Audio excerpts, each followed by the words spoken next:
Stress. Let's move on from eating to stress. So you don't want to look like this guy. That's a good rule of thumb. You don't want to look like this guy.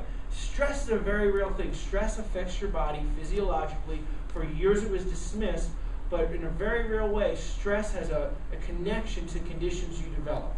And this is something that, again, most people don't necessarily realize. The relationship between stress and chronic pain, and you could add under that chronic conditions, like heart disease and like cancer and like diabetes. There's very much a big connection to those things. So on that stress survey that everybody filled out, actually raise your hand if you checked off one or more things on there. One or more things.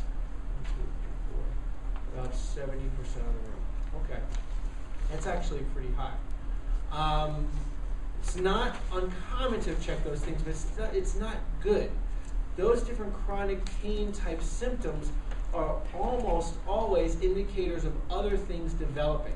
We tend to, in our culture, dismiss them and ignore them and kind of move on with our day or take pain relievers or things like that, typical analgesics, and just move on with activities of what commonly is done in our culture, unfortunately. Understand there's a relationship with those. For example, sciatic pain. People that have sciatic pain easily raises your blood pressure 10 points. Migraine headaches. Migraine headaches actually mimic on a person's EKG a heart attack. Allergies is another one. People don't often relate to stress, but stress yields something else. It yields inflammation. And the more generalized inflammation, the more easy it is to have, more easily you have an allergic reaction. So one of the things that happen with that, all of us, every one of us, including myself, have cancer cells in our body, and our body's keeping them in check or keeping them to a low number, right? That's how your body's immune system works. It keeps those to a low number. There are a number of different physiological mechanisms.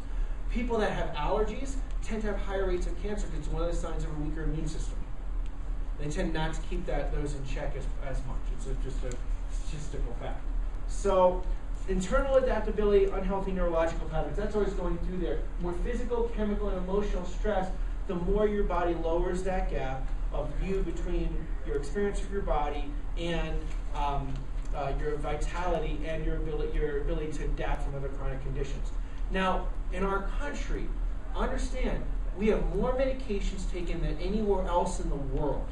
We have 5% of the population of the world, but we take 65% of the world's medications.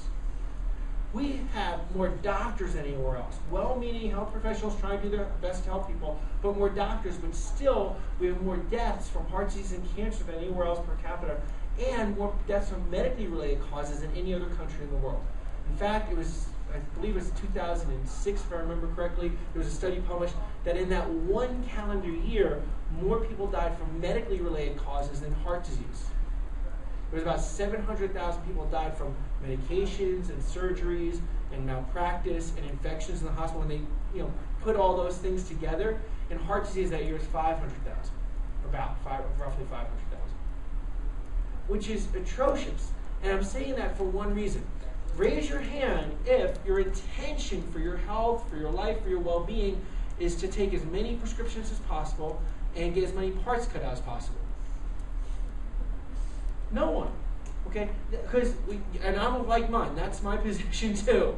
And that's, our intention is to help people avoid all those things and be healthy in the first place so we can use those as well as possible. And there's a time and place for this. That's not wrong. There's a time and place when that's necessary. Okay? 7 ways to overcome stress. Exercise is a very important factor for stress, which is one of your biggest stress busters that you can do. Meditation is another very powerful one, or prayer, or just getting 15 minutes of quiet time.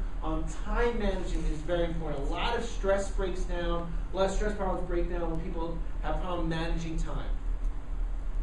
So you need to be more effective with time management. Multitasking isn't always a solution for better time management, because things kind of cross-wire and then you don't necessarily get both done. You have to be able to focus on one thing at a time.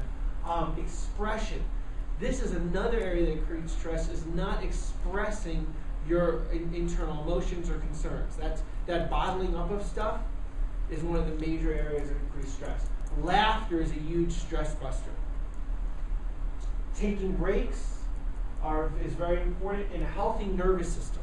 Most people don't realize that your nervous system's role is to adapt you to stress.